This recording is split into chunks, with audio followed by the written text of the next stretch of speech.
Allah subhanahu wa ta'ala says, Ya ayyuha alladhina amanu qu anfusakum wa ahlikum naran waquduha an-nasu wal hijara alayha malaikatun ghiladun shidad la ya'suna Allah ma amarahum wa yaf'aluna ma yu'marun. Allah subhanahu wa ta'ala is saying, O you who believe, protect yourselves and your families from a hellfire whose fuel will be people and stones. And upon this hellfire will be angels that are stern and severe, that do not disobey their Lord. They do not disobey their Lord in the slightest, and they do what they're commanded. So in this verse, we see that it is our job and responsibility. And it's primarily our job and our responsibility to protect ourselves and our families from the hellfire. So it is partially the masjid's responsibility, it is partially the school's responsibility, but first and foremost, it lies on the parents. And that's why Allah subhanahu wa ta'ala, even though He could have told us the advice of Luqman, He made sure to let us know that Luqman, the father, is the one who gave his son this good advice. Yani Allah Azza wa Jal could have just given us the lessons in ayat, but He let us know that it was Luqman, a father, telling that to his son, so that we get that lesson and that wisdom. وَإِذْ قَالَ لُقْمَانُ لِابْنِهِ وَهُوَ يَعِظُهُ. And when Luqman said to his son while he was admonishing and advising him.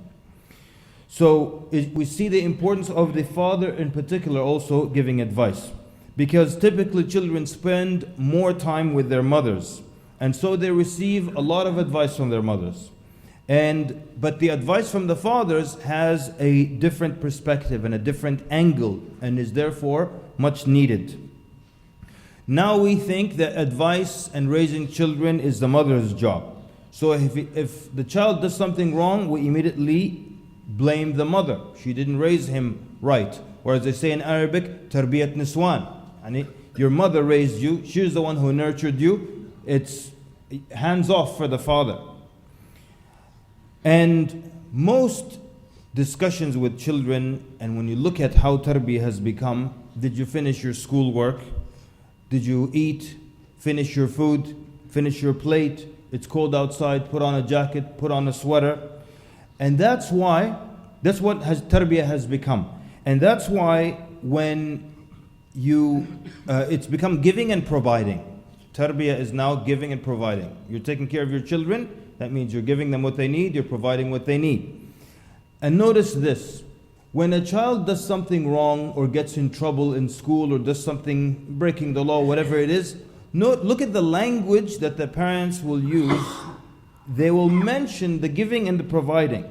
So the father will say to the son who just did something wrong, don't I put a roof over your head? Don't we always have food and you're provided for?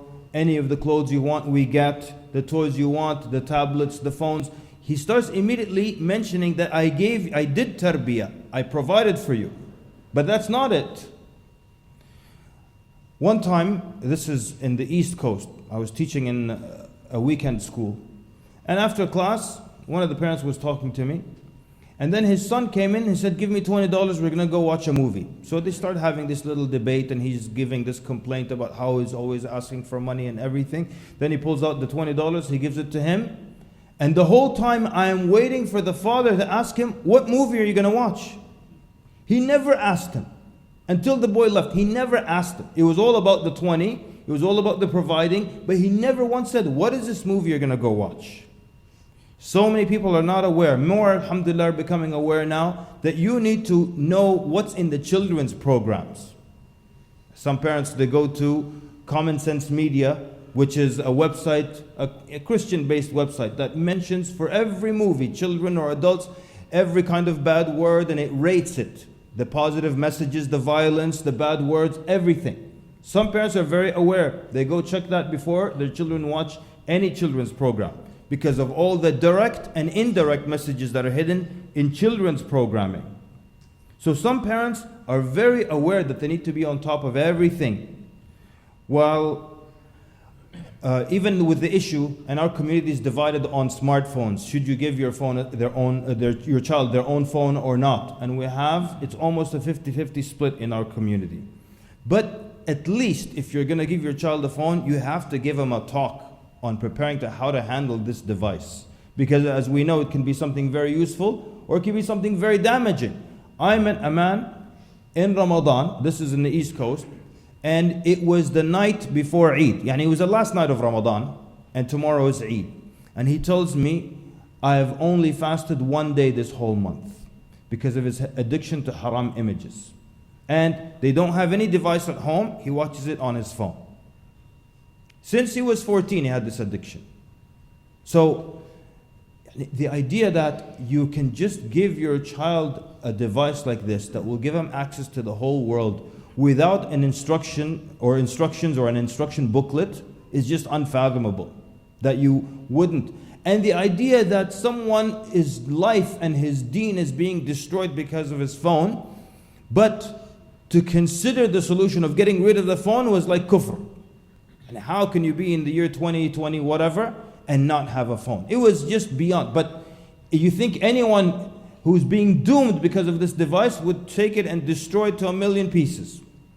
But it was unfathomable that he would get rid of the phone, because that's what people do today. They have phones that they're completely attached to. So, some of the solutions are also to recognize what are the problems and the obstacles. For example,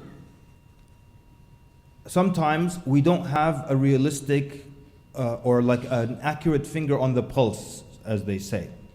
We were at a conference one time in Toronto, and it was a youth conference, and there were 1,000 young men and women, all teens, in the room.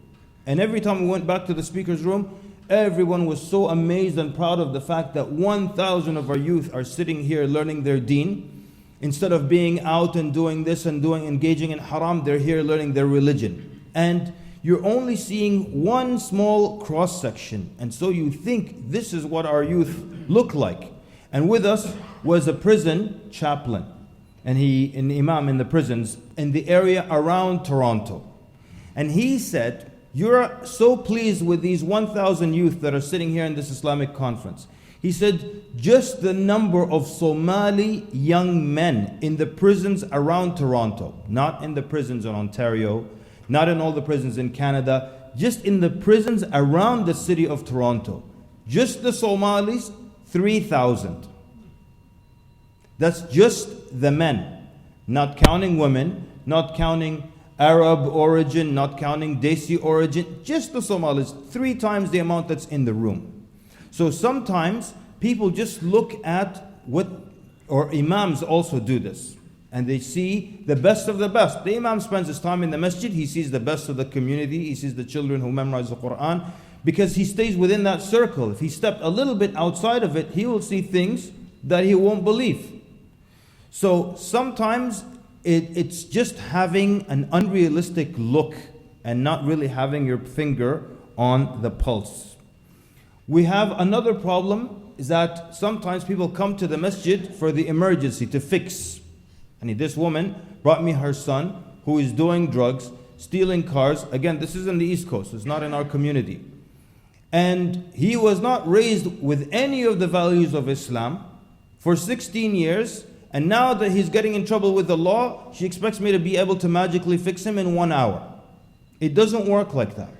It doesn't work like that. But the sad thing about this story is that by the grace of Allah, this man actually started praying and started behaving and everything. And the minute that happened, the mother pulled him out of the masjid. Yani, you're just the solution, but we don't want a religious child on our hand. Just to fix it. We don't want a bad child, but we also don't want a religious child.